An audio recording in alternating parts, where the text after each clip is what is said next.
අයිබෝවන් රජයේ තරඟ විභාග සඳහා සාරාංශ ලිවීම.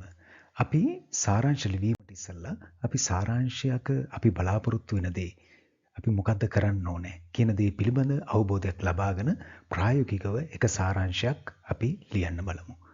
මේ සාරාංශය ලියන්න ඉස්සෙල්ලා මේ ඡේදය එහෙම නැත්නම් දීලා තියෙන ඡේද හොඳින් අවබෝධයෙන් කියවන්න ඕනේ. අපිට එකපාරක් ඒ ඡේදය කියවලා අවබෝධ කරගන්න බැරි නම් ඒ ඡේදය දෙතුන් පාරක් කියවන්න. කියවලා අවබෝධ කරගන්න ඕනේ. විශේෂයෙන්ම අපි කියන්න ඕනේ දේ කලබල නොවි සංසුන්ව ඡේදයේ මූලික අදහස අවබෝධ කරගත යුතුයි. මේ මූලික අදහස අවබෝධ කරගෙන මේ මූලික අදහස යටතට වැටෙන අනෙකුත් අදහස් කීපයක් තියෙන්න පුළුවන්. අදහස් 3ක් 4ක් 5ක් තියෙන්න පුළුවන්. ඉතින් මේ අදහස් ටික සටහන් කරගන්න ඕනේ. ඒත් එකම කරුණ නැවත නැවත කියවෙනවා සමහර වෙලාවල් වලට. උඩ තියෙන ඡේදයේ එකම කරුණක් නැවත දෙවෙනි හෝ තුන්වෙනි ඡේදයේ තියෙන්න පුළුවන්. ඉතින් ඒ වගේ අවස්ථාවල එම කරුණ වලින් එක කරුණක් විතරක් අපි ගන්න ඕනේ. ඊළඟට විශේෂයෙන්ම අපි මේෙහිදී සඳහන් කරන්න ඕනේ මේ උදාහරණ, උපමා, සංඛ්‍යා ලේඛන අවශ්‍ය නොවේ නම් අපි ඒවා ඉවත් කරන්න ඕනේ. නමුත් සමහර වෙලාවට සංඛ්‍යා ලේඛන, සංඛ්‍යා දත්ත අවශ්‍ය දේවල් තියෙන්න පුළුවන්. අපි අද ගන්න උදාහරණෙත් මේ සම්බන්ධයෙන් අපිට උදාහරණයක් තියෙනවා. ඉතින් එහෙම අවශ්‍ය නොවන දේවල් තියෙනවා නම් උදාහරණ, උපමා, සංඛ්‍යා ලේඛන ඒවා අයින් කරන්න. ඊළඟට මූලික අදහස ශක්තිමත් කරන ඔබ විසින් අඳුනාගත් කරුණු ආශ්‍රයෙන් ඡේදයක් ලෙස සරලව ඔබේ භාෂාවෙන් මූලික අදහස වෙනස් නොවන ආකාරයට සාරාංශය ගොඩනගන්න ඕනේ. ඒත් එක්කම ඔබ විසින් ලියන ලද සාරාංශයේ ව්‍යාකරණ, අක්ෂර වින්‍යාසය, පද බෙදීම, විරාම ලක්ෂණ, වචන සංඛ්‍යාව, මාතෘකාව අසා ඇතොත් අපි ලියන්න ඕනේ. ඉතින් අසා ඇතොත් මාතෘකාව නිවැරදියි බලන්න ඕනේ.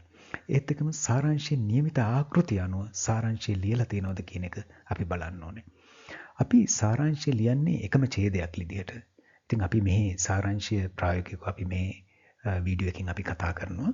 එතකොට අපි තුන්වෙනි පියවර විදිහට මේ පියවර තුනකින් අපි කතා කරනවා.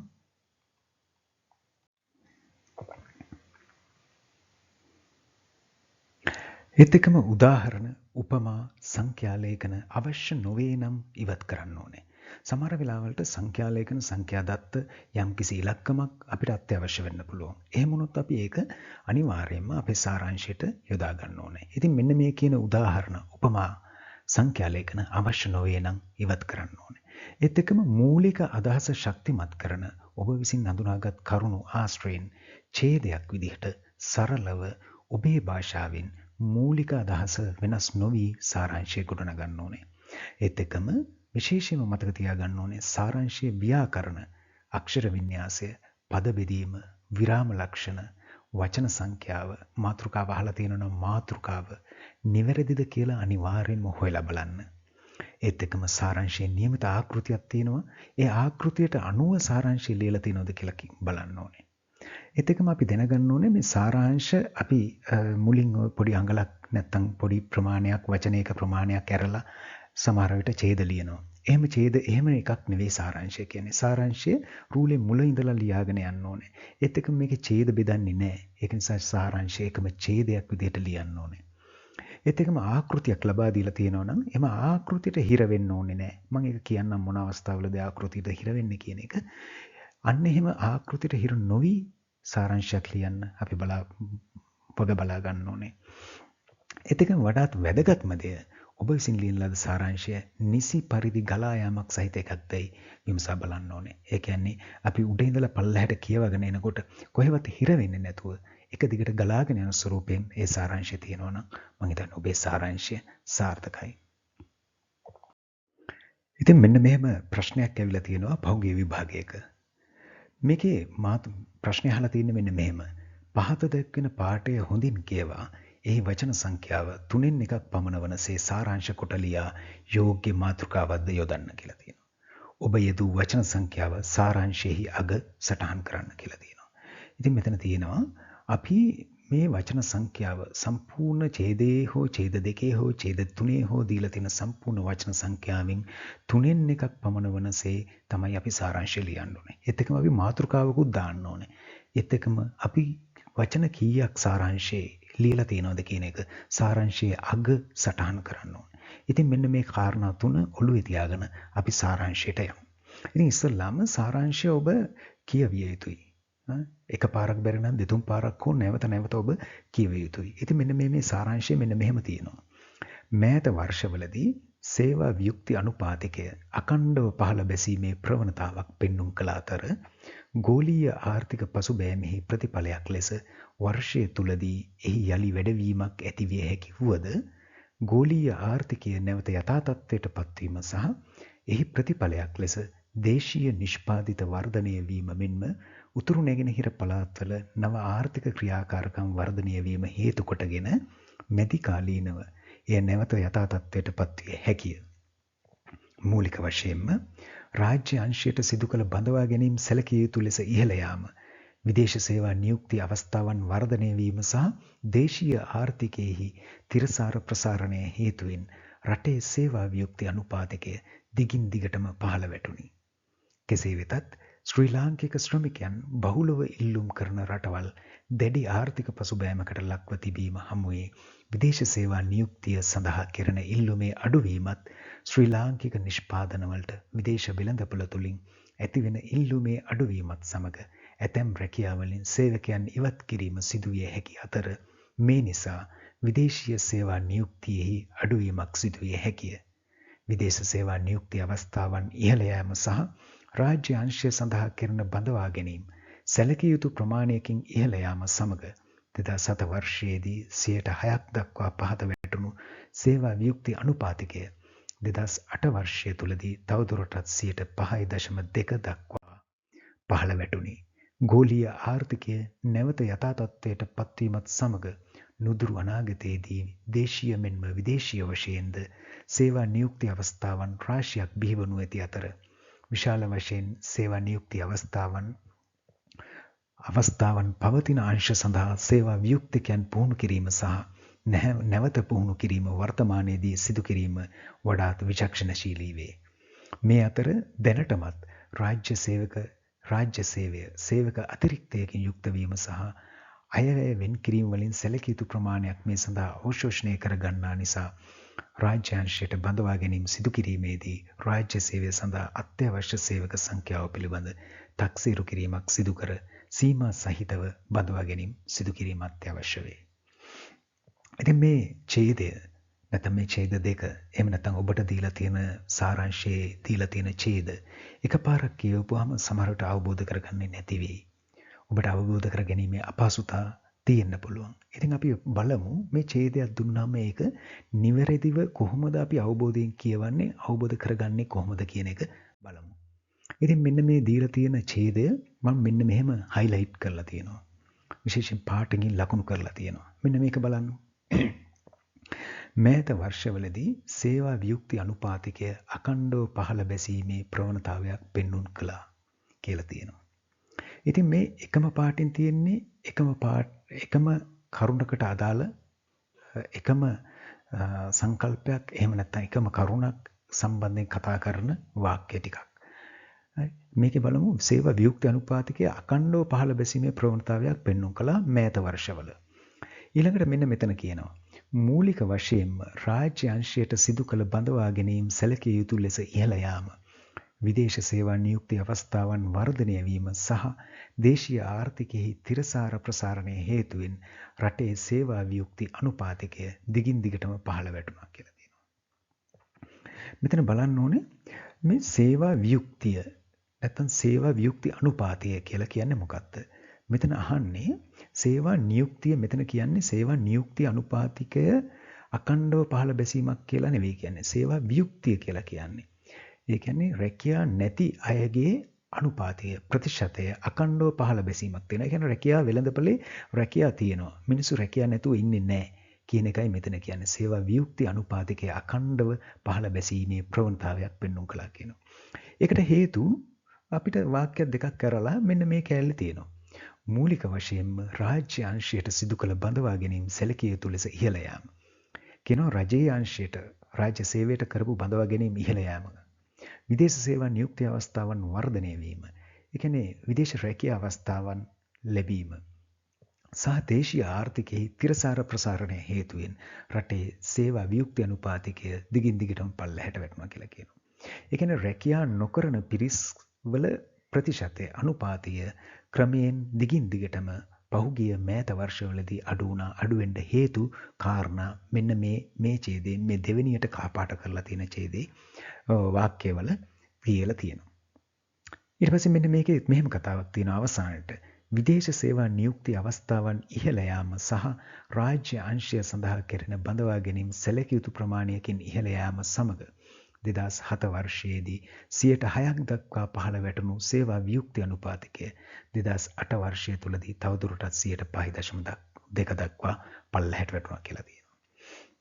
ඉතින් මේකේ කියනවා මෙන්න මේ මුලින් කියපු කාරණාවලම නැවත කීමක් නැත්තම් පුනරුක්තියක් තියෙනවා මෙතන. නැවත නැවත කියලා තියෙනවා මුලින් කියපු කාරණාවල. අපි දන්නවා සාරාංශ ලියවීමේදී එක කාරණයක් අපි ගන්න එක වතාවක් පමණයි. මෙතන කියන හොඳ පොයින්ට් එකක් තියෙනවා. මේ 2007 සහ 2008 වර්ෂවලදී මේ ක්‍රමයෙන් අකණ්ඩව සේවා වියුක්ති අනුපාතිකය පල්ලෙහාට බැස්සා කියන එක කියනවා. ඉතින් මෙතනින් මේ කාරණා හරහා අපිට වාක්‍යයක් හෝ වාක්‍ය දෙකක් හදා ගන්න පුළුවන්. 2007 2008 වර්ෂවල මේ කොහෙද ශ්‍රී ලංකාවේ සේවා වියුක්ති අනුපාතය අකණ්ඩව පහළ බැහැලා තියෙනවා. ඒකට හේතුව තමයි රාජ්‍ය අංශයට කරපු බඳවා ගැනීම, ඉහළ යාම, විදේශ රැකියා අවස්ථා, සේවා නියුක්ති අවස්ථා වර්ධනය වීම, ඊළඟට දේශීය ආර්ථිකයේ තිරසාර සංවර්ධනය නැත්නම් තිරසාර ප්‍රසාරණය මෙන්න මේ කාරණා නිසා අපේ ශ්‍රී ලංකාවේ මෑත කාලින කියලා කිය 2007 2008 වර්ෂවල සේවා වියුක්ති අනුපාතිකය අකණ්ඩව පහළ බැහැලා තියෙනවා. ඒත් එක මේකේ කියනවා ඒ කොහොම වුණත් ගෝලීය ආර්ථික පසුබෑමෙහි මෙන්න මේ දෙවෙනි වාක්‍ය ගන්නකො මේ ඡේදේ. ගෝලීය ආර්ථික පසුබෑමෙහි ප්‍රතිඵලයක් ලෙස වර්ෂය තුලදී එහි යලි වැඩිවීමක් ඇතිවිය හැකි වුවද ඒ කියන්නේ වර්ෂය තුලදී මෑත කාලීන මෙතන කියලා වර්ෂය තුලදී යලි පසුබෑමක් ඇති වෙන්න පුළුවන් කියලා තියෙනවා මේ සේවා වියුක්ති අනුපාතය. ඒ කියන්නේ රැකියා නැති වෙන්න පුළුවන්. නැති වෙන අවදානමක් තියෙනවා කියලා තියෙනවා. ඒකට හේතුව ගෝලීය ආර්ථිකයේ පසුබෑම.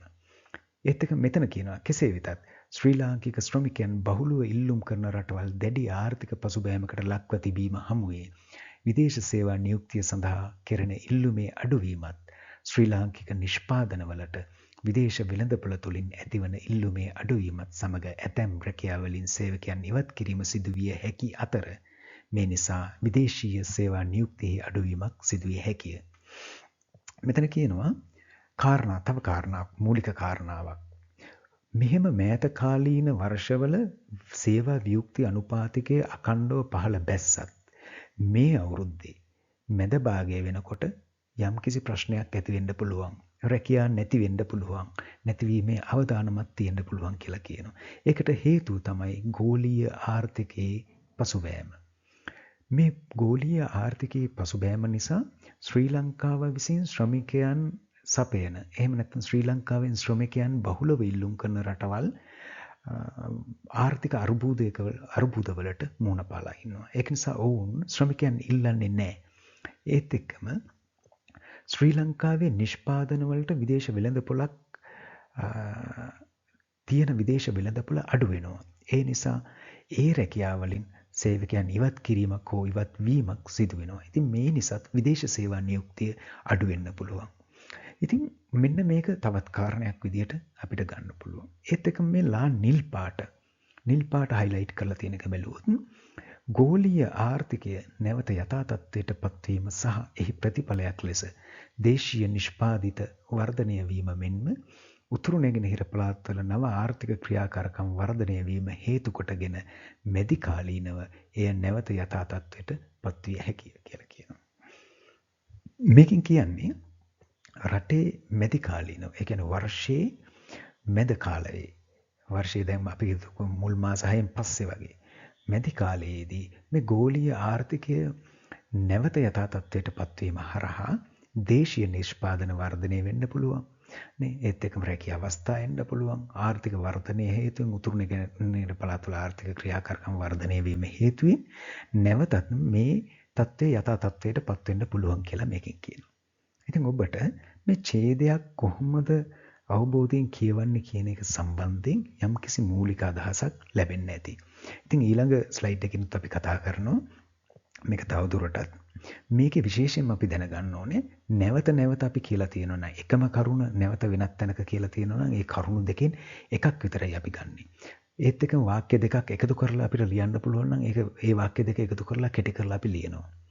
උදාහරණ සමහර වෙලාවට තියෙනවා මම ඒක කියන්නම් ඊළඟ ස්ලයිඩ් වලදී. ඒ උදාහරණ අපිට අයින් කරන්න පුළුවන්. අත්‍යවශ්‍යම සංඛ්‍යා දත්තයක් තියෙනවා නම් ඒ අත්‍යවශ්‍යම සංඛ්‍යා දත්තය වර්ෂයේ අපිට ගන්න පුළුවන්. අනිවාර්යෙන් අපි ඒක ගන්න ඕනේ. එහෙම ගත්තොත් තමයි අපි ලියන සාරාංශය සාර්ථක සාරාංශයක් බවට පත් වෙන්නේ.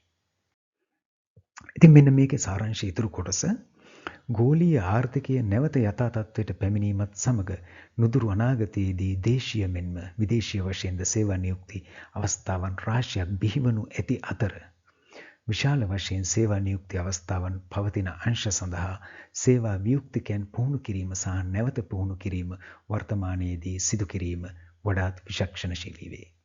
මේක කියනවා අර ඉස්සල ඡේදයෙන් අපිට තේරුණා ඒකෙන් අදහස් කළා මේ වර්ෂය මැදදී මැදි කාලීනව ගෝලීය ආර්ථිකය නැවත යථා තත්ත්වයට පත්වීමත් එක්ක රැකියා අවස්ථා අපිට ලැබෙන්න පුළුවන්. රැකියා අවස්ථා ලැබෙනවා කියලා කියන්නේ සේවා වියුක්ති අනුපාතය අඩු වෙනවා.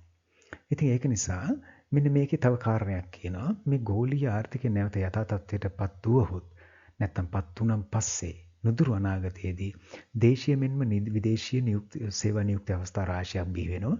ඒවට අපි දැම්ම සේවා වියුක්තිකයන්, ඒ කියන්නේ රැකියා නොමැති අය පුහුණු කිරීම හා නැවත පුහුණු කිරීම ඉතා ඉක්මනින් කරන්න ඕන කියලා තියෙනවා.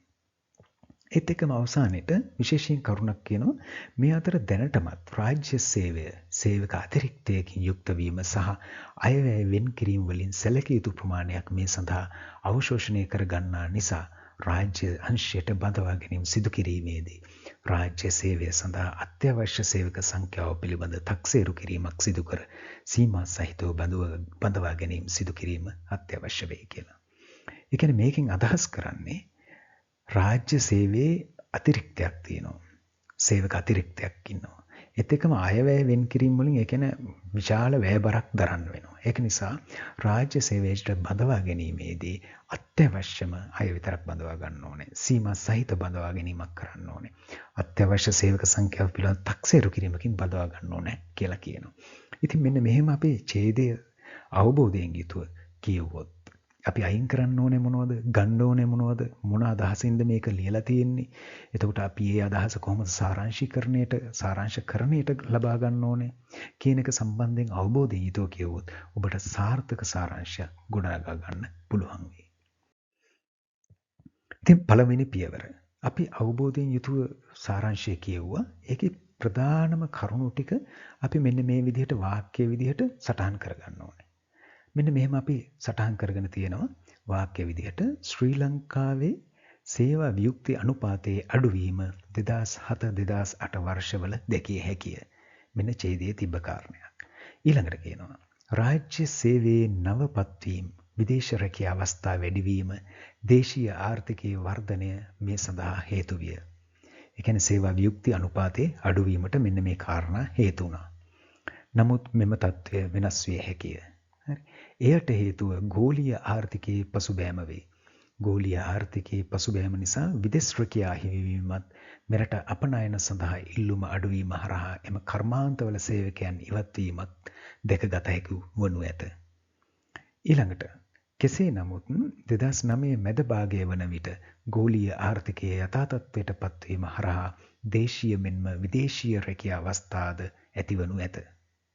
එමෙන්ම උතුරු නැගෙනහිර ප්‍රදේශවල සිදුවන ආර්ථික ක්‍රියාකාරකම්ද මෙයට හේතු වනු ඇත. කෙසේ වෙතත් රැකියා වියුක්තිය අඩු කිරීමට රජයේ සේවයට බඳවා ගැනීමේදී අත්‍යවශ්‍යම බඳවා ගැනීම පමණක් සිදු කළ යුතුය. ඊළඟට බිහිවන නව දේශීය හා විදේශීය රැකියා අවස්ථා සඳහා පුද්ගලයන් පුහුණු කිරීම කළ යුතුය. ඉතින් මෙන්න මේ කාරණා ටික අපි අර ඡේදයෙන් ගත්ත ප්‍රධානම අදහසට ප්‍රධානම අදහස වටා තියෙන ඒ අදහස සවි බල ගන්නවන කාරණා ටිකක්. ඉතින් එන්නේ කාරණා ටික අපි පළවෙනි පියවර විදිහට වාක්‍ය විදිහට අපි ලියා ගන්නවා. ඉතින් දෙවෙනි පියවරේදී අපි පළවෙනි පියවරේ අඳුරාගත්ත වාක්‍ය ටික අගමුල ගලපලා ඒකේ නිසි ගලා යාමක් සහිතව ව්‍යාකරණ දෝෂ වලින් තොරව අපි එකම ඡේදයක් විදිහට ලියනවා. ඒක තමයි අපි දෙවෙනි පියවරේදී කරන්නේ. මෙන්න මෙහෙම අපි දෙවෙනි පියවරේදී ඡේදය ලියලා තියෙනවා. ශ්‍රී ලංකාවේ සේවා වියුක්ති අනුපාතකය 2007-2008 වර්ෂවලදී අඩුවීමක් දක්නට ලැබිණි. විදේශ රැකියා අවස්ථා වැඩිවීම, මෙරට රාජ්‍ය අංශයට සිදු කළ බඳවා ගැනීම වැඩිවීම, දේශීය ආර්ථිකය ප්‍රසාරණය වීම මෙලෙස සේවා වියුක්ති අනුපාතය අඩුවීමට බලපා ඇත. කෙසේ වෙතත් ගෝලීය ආර්ථිකයේ ඇති වී ඇති පසුබෑම හරහා විදේශ රැකියා අවස්ථා අඩුවීම, ශ්‍රී ලංකාවේ නිෂ්පාදනවලට විදේශ වෙළඳපොලේ ඉල්ලුම අඩුවීම නිසා රැකියා අවස්ථා අහිවීම හරහා විදේශ සේවා නියුක්තිය අඩුවීමක් දක්නට ලැබිය හැකිය. මැදිකාලීනව පසුබෑමට ලක්ව ඇති සේවා නියුක්ති අනුපාතය ලෝක ආර්ථිකයේ යථා තත්ත්වයට පත්වීමත් සමග පහව යනු ඇති අතර විදේශ රැකියා වෙළඳපොලේ පවතින රැකියා අවස්ථා සඳහා පුද්ගලයන් පුහුණු කිරීම සිදු කළ යුතු අතර රජයේ සේවක සංඛ්‍යාව සම්බන්ධ නිසි තක්සේරුවකින් රාජ්‍ය අංශයට බඳවා ගැනීමද කළ යුතු ඇත. ඉතින් මෙන්න මේ දෙවෙනි පියවරේදී පළවෙනි පියවරේ අපි කියපු අර වාක්‍ය ආශ්‍රයෙන් ඡේදයක් ගොඩනගා ගන්නවා. මේ ඡේදය අගමුල සමහර විට ගැලපෙන්නේ නැහැ. වාක්‍ය අතර සම්බන්ධය නැහැ. සමහර විට ව්‍යාකරණ දෝෂ තියෙන්න පුළුවන්. අක්ෂර වින්‍යාසයක් තියෙන්න පුළුවන්. උක්ත ආඛ්‍යාත සම්බන්ධ, කාල භේදය සම්බන්ධ ප්‍රශ්න මෙතන තියෙන්න පුළුවන්. එතකම පද බෙදීම, විරාම ලක්ෂණ සම්බන්ධයෙන් ප්‍රශ්න තියෙන්න පුළුවන්. ඉතින් මේ සියලුම ප්‍රශ්න වලට අමතරව අර මං කියපු මේ සාරාංශයේ ගැඹෙන මූලික අදහස මේකේ නොතිබෙන්න පුළුවන්. ඉතින් ඒක නිසා එන්නක හදා ගන්න තියෙන අවස්ථාව තමයි මේ දෙවෙනි පියවර කියලා කියන්නේ. අපිට අහලා තියෙන වචන ගානට අනුව 3න් එකක් නම් 3න් එකක් විදියට, එහෙම නැත්නම් නිශ්චිත වචන සංඛ්‍යාවකින් අහලා තියෙනවා නම් ඒ නිශ්චිත වචන සංඛ්‍යාව අනුව අපි මෙන්න මේ ඡේදය ගලප ගන්න ඕනේ. ඒ වචන සංඛ්‍යාවට නිශ්චිත අදහසට ගලප ගන්න ඕනේ. ඡේදය කියවගෙන යනකොට අපිට බිඳ වැටීම් තියෙන්න බෑ ඒ ඡේදය ඇතුලේ. බිඳ වැටීම් කියලා කිව්වේ එක වාක්‍යයක් කියවුවන් පස්සේ අනිත් වාක්‍යයට යනකොට ඒ වාක්‍ය දෙක අතර සම්බන්ධයක් නෑ වගේ හැඟීමක් අපිට මේ ඡේදයේ තියෙන්න බෑ. අපේ රචනාව වගේම ගලා යාමක් සහිතව මේ සාරාංශයත් අපි අනිවාර්යයෙන්ම ලියන්න ඕනේ. ඒක නිසා සාරාංශයේදී මේ ගලා යාම සහ අදහස් වල ඒකාබද්ධතාවය අනිවාර්යයෙන්ම අපි බැලිය යුතුයි. ඊළඟට අපි බලමු තුන්වෙනි පියවරේදී මොකක්ද සාරාංශයක් විදිහට අපි විභාග උත්තරපත්‍ර පරීක්ෂකවරයාට ලබා දෙන්නේ කියන එක. ඉතින් ඒ ලබා දෙන්න ඉස්සෙල්ලා අපි මෙන්න මේ දෙවෙනි පියවරේදී සියලුම කටුවැඩ, සියලුම කටයුතු, සියලුම අපි කියන්නේ එඩිට් කරන ඒවා, සංස්කරණය කරන ඒවා, සියලුම කටයුතු මෙන්න මේ දෙවෙනි පියවරේදී සිදු කළ යුතුයි. සිදු කළ වචන ගානත් හරිනම් විතරයි අපි තුන්වෙනි පියවරට මේක අරන් යන්නේ. අපි බලමු තුන්වෙනි පියවර මොන වගේ සාරාංශයක් දෙන්නේ කියලා. මෙන්න මේම සාරාංශයක් තියෙනවා. සාරාංශය ශ්‍රී ලංකාවේ සේවා වියුක්ති අනුපාතය 2007-2008 කාලවල අඩුය.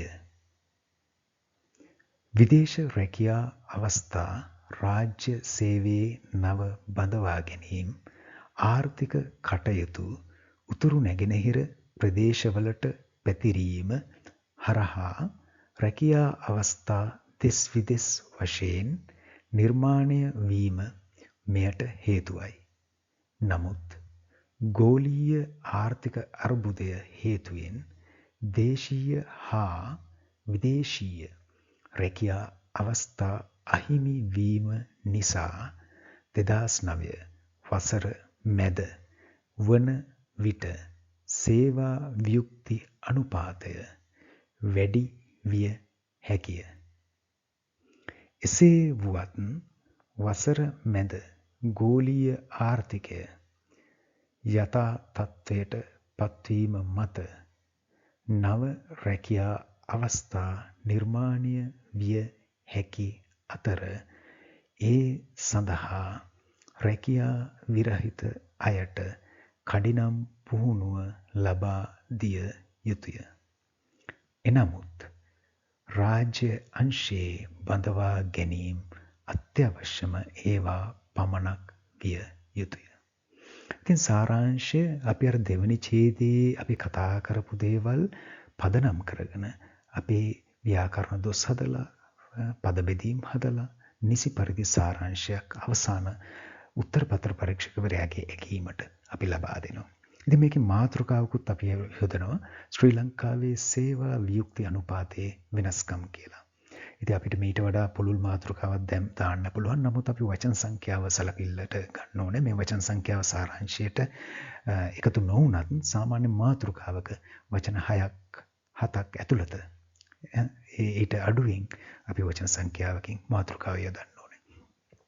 ඒත් එකම වචන සංඛ්‍යාව අපි මේ පල්ලෙන් වචන කීයක් තියෙනවද කියන එක ලියන්න ඕනේ. වචන සංඛ්‍යාව වචන 90යි කියලා මම මෙතන ලියලා තියෙනවා. සාරාංශය මෙතන මේ වගේ ආකෘතියකට මාතෘකාව මේ පැත්තෙන් දාලා වචන සංඛ්‍යාව ලියලා තියෙනවා. ඉතින් මේක තමයි සාරාංශය සම්බන්ධයෙන් කියලා දෙන්න පුළුවන්. සාරාංශයක් කොහොමද එන්නේ? ඒකේ ක්‍රමයෙන් කොහොමද සාරාංශයක් ගොඩනගන්නේ? ඔබේ සාරාංශය මොන වගේ විය යුතුද කියන එක සම්බන්ධයෙන් කරපු පොඩි හැඳින්වීමක්. ඉතින් මම හිතනවා ඔබ යම් කිසි දෙයක් මේ සාරාංශකරණය සම්බන්ධයෙන් අවබෝධ කරගන්න ඇති කියලා. තරඟ විභාග ලියන ඔබට වෙනත් යම් කිසි ගැටලුවක් තියෙනවා නම් සාරාංශකරණ සම්බන්ධයෙන් මේ සඳහන් කරන්න. ඒත් එකම මම හිතනවා මේක එකපාරින් එක සාරාංශයකින් ඔබට මේ සාරාංශකරණය සම්බන්ධයෙන් නිසි පුහුණුවක් අවබෝධයක් එන්නේ නැහැ. ඔබ සාරාංශ අඩුම වශයෙන් 10ක් 15ක්වත් ලියන්න ඕනේ. ඉතින් මේ සීලුම ලියන සාරාංශ සම්බන්ධයෙන් යම් කිසි අවබෝධයක් ඔබට ඔබේ අත්දැකීම් හරහා ඔබට ලැබේ. ඒත් එකම නිසි මඟ පෙන්වීමක් ලැබුණොත් ඔබ සාරාංශකරණය සඳහා નિયમિત උපරිම ලකුණු ප්‍රමාණය ලබා ගන්නවා අනිවාර්යයි. ඉතින් ඔබට ඔබේ ලියන තරඟ විභාගවලට ජය ප්‍රාර්ථනා කරනවා. බොහොමත්ම ස්තුතියි.